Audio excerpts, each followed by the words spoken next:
राष्ट्र संघ की स्थापना मूल रूप से इसलिए की गई थी कि विश्व के देशों के बीच जिस प्रकार से युद्ध की स्थितियां बनती हैं, परिस्थितियां बनती हैं, उसको टालने का प्रयास करना।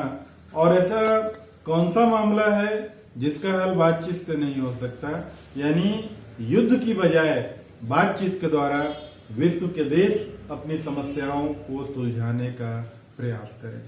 इसी के मद्देनजर आरंभ में राष्ट्र संघ ने बहुत सारी सफलताएं अर्जित की, लेकिन बाद के दिनों में हम इतिहास के अध्ययन से ऐसा जानते हैं कि राष्ट्र संघ उस तरह से सफल नहीं हो सका जैसी अपेक्षा इसके लिए की गई थी। वस्तुतः राष्ट्र संघ का इतिहास सफलता और सफलता के मध्य एक संघर्ष का इतिहास के रूप में हम देखते हैं। आरंभ में यानी फर्स्ट वर्ल्ड वार के बाद विश्व स्तर पर जिन प्रमुख समस्याओं का समाधान राष्ट्र संघ के द्वारा किया गया, उसमें एक प्रमुख समस्या थी उत्तरी साइलेशिया का विवाद।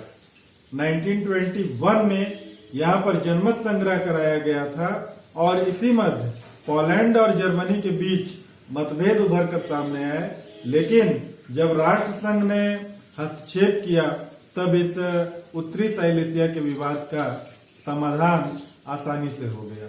इसके अतिरिक्त यूगोस्लाविया और यूनान के बीच अल्बानिया को लेकर जिस तरह से विवाद चल रहा था, उसको देखते हुए इस विवाद के मद्देनजर यूनान और बल्गारिया का विवाद जो 1925 में हुआ था, इसमें यूनान ने बल्गेरिया पर अटैक कर दिया। राष्ट्र संघ ने यूनान को तुरंत बल्गेरिया से सेना हटाने का आदेश दिया और इसका पालन भी यूनान के द्वारा किया गया। इस तरह ये एक तीसरी समस्या, पहली समस्या हमने बात की उत्तरी साइलेशिया के बारे में, दूसरी अल्बानिया का विवाद जो कि यूगोस्लाविया और यूनान के मध्य हुआ था, और तीसरी समस्या जो यूनान और बल्गारिया के बीच थी, उसको सुलझाने का कार्य राष्ट्र संघ के द्वारा किया गया। इसके अतिरिक्त पोलैंड और चेकोस्लोवाकिया के बीच 1922 में जिस तरह से विवाद उभर कर सामने आए, उसके लिए उन्होंने एक कमीशन राष्ट्र संघ की ओर से भेजा और इस कमीशन के मध्यस्थता में पोलैंड और चेकोस्लोवाकिया के विवाद का निपटारा किया गया। एक अन्य विवाद लेटेशिया का विवाद था, जिसके बारे में यह कहा जाता है कि 1922 में हुई एक संधि के अनुसार दक्षिण अमेरिका में स्थित पेरू राज्य ने लेटेशिया का नगर कोलंबिया को दे दिया था, लेकिन 1933 में पेरू ने कोलंबिया पर आक्रमण करके लेटेशिया पर अधिकार करना चाहा। तुरंत राष्ट्र संघ ने एक कमीशन भेजा और पेरू और कोलंबिया को युद्ध करने से रोकने का कार्य इसने किया। दोनों के बीच मैत्री इसने स्थापित करने का कार्य किया और अंततः लेटेशिया पर कोलंबिया का अधिकार स्थापित हुआ। इसके अतिरिक्त फर्स्ट वर्ल्ड वार के बाद लीग ऑफ नेशंस के अंतर्गत एक मैंडेट व्यवस्था लागू की गई थी, जिसमें जर्मनी और टर्की सहित जो अन्य पराजित देश थे, उनके उपनिवेशों का विभाजन विजयी देशों के मध्य किया गया था और यह एक नवीन व्यवस्था थी। इसके माध्यम से उपनिवेशों की जनता की सामाजिक और आर्थिक स्थिति या उसके विषय में एक एनुअल रिपोर्ट राष्ट्र संघ के समक्ष प्रस्तुत करनी पड़ती थी। उपनिवेशों की जनता को शोषण से रोकने के लिए इस व्यवस्था को लागू किया गया था।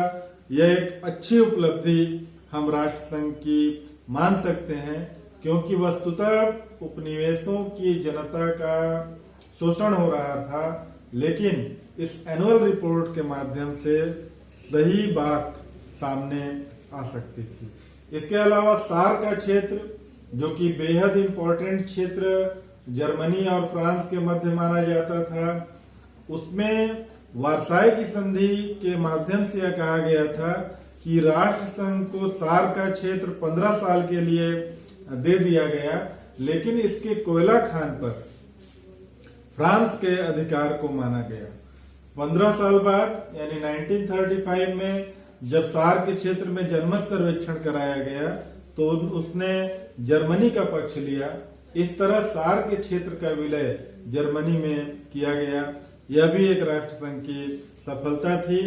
इन विवादों के अतिरिक्त यानी हम लोगों ने उत्तरी साइलेसिया, अल्बानिया, यूनान और बल्गेरिया, पोलैंड और चेकोस्लोवाकिया, मैंडेट व्यवस्था, सार क्षेत्र के मामले में राष्ट्र संघ ने परस्पर हस्तक्षेप करके समस्याओं का निपटारा किया, उसे सुलझाया। इसके अतिरिक्त राष्ट्र संघ की सफलता की जब हम चर्चा करते हैं तो मुख्य रूप से जो सामाजिक और जनोपयोगी उपलब्धियां इसने अर्जित की, उसमें अंतर्राष्ट्रीय श्रम संगठन की स्थापना इसका एक मुख्य कार्य माना जाता है, जिसका हेडक्वार्टर जिनेवा में था। और इंडस्ट्रियल रिवॉल्यूशन के दरमियान जिस तरह से पूंजीपति वर्ग के द्वारा श्रमिक वर्ग का शोषण किया जा रहा था, इसलिए इस संगठन के माध्यम से श्रमिकों का संगठन स्थापित हुआ, ट्रेड यूनियन स्थापित हुआ और श्रमिकों की दशा को सुधारने के लिए, जिनमें पुरुष भी थे, महिलाएं भी थीं, बच्चे भी थे, इस संगठन ने बहुत ही बेहद अहम और महत्वपूर्ण कार्य किया था। एक अंतर्राष्ट्रीय स्वास्थ्य संगठन भी स्थापित हुआ था, जिसके माध्यम से जो संक्रामक रोग होते हैं, मलेरिया है, टीबी है, हैजा है, चेचक है, इसके बचाव के लिए सामूहिक स्तर पे, विश्व स्तर पे प्रयास करना। इसके अतिरिक्त जिस तरह से अवैध व्यापार हो रहे थे उस पर भी प्रतिबंध लगाने का कार्य राष्ट्र संघ के द्वारा किया गया। यानी आरंभिक तौर पर राष्ट्र संघ की ये सारी उपलब्धियां थी। Thank you.